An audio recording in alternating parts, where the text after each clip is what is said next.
පිළිබඳ වැඩ කටයුතු කොහොමද සම්පාදනය සිද්ධ වෙන්නේ? බදුල්ලේ ප්‍රධාන නගරය, දිස්ත්‍රික්කයේ ප්‍රධාන නගරය. අපි මේ ලැබෙන පළාත් පාලන මැතිවරණයේදී අතිවිශිෂ්ට අනිවාර්ය ජයග්‍රහණයක් සඳහා සියලු කටයුතු සූදානම් කළ අවසරයි.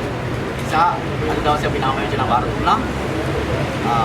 සූදානම් වෙන්නේ බදුල්ල නගරයේ නැත්නම් බදුල්ල පුරවරයේ ඉතිහාසය අලුතින් ලියන සභාවක් බවට මේ ලැබෙන ජාතික ජනබලවේගයේ සභාව පත් කරන අධිෂ්ඨානයෙන් තමයි අපි මේ සැරේ නාම යෝජනා බාර දුන්නේ. ඒ සඳහා සුදුසු දක්ෂතා දින හොඳම කණ්ඩායමක් අපි ඉදිරිපත් කළා තියෙනවා. විවිධ හැකියාවන් තියෙන ඒ සඳහා කැපකිරීම කරන්න පුළුවන් කණ්ඩායමක් ඉදිරිපත් කළා තියෙනවා.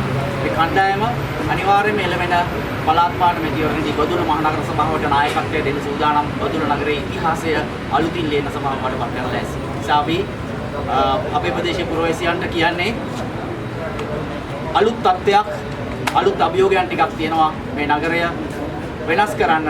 ඔබට වෙන කිසි කණ්ඩායමක් ඉදිරි වෙලා නැහැ. ජාතික ජනබලවේගයට නායකත්වය දෙන්න අපි සූදානම්. ඒ සඳහා සහයෝගයේ ශක්තිය ආශිර්වාදය ඡන්දයේ සහාය ලබා දෙන්න කියලා අපි ඉල්ලා සිටිනවා. පිසයි මෙතන ගම් වාදිට බදුල්ල මහනගර සභාවට කොට්ටාශ 13ක් තියෙනවා. මේ කොට්ටාශ 13 මන්ත්‍රීවරු 15 දෙනෙක් තීරෙනවා කොට්ටාශ මණ්ඩලෙට. අපි බලාපොරොත්තු වෙනවා මේ කොට්ටාශ 13ම ජයග්‍රහණය කරන්නේ කඩුමාගයි.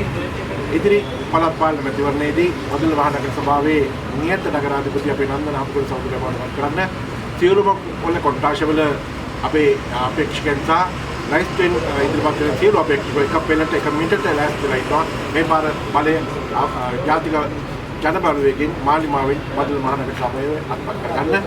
ඒ නිසා ඒ සඳහා සියලු සමාජ බලවේග පෙළ ගැහිලා තිනවා. ඒ සියලු දෙනාටම අපි ආරාධනා කරනවා අපිත් එක්ක එක්කාසු වෙන්න. අපි මේ බදුල්ල මහනගර සභාව අලුතින් ගියමු.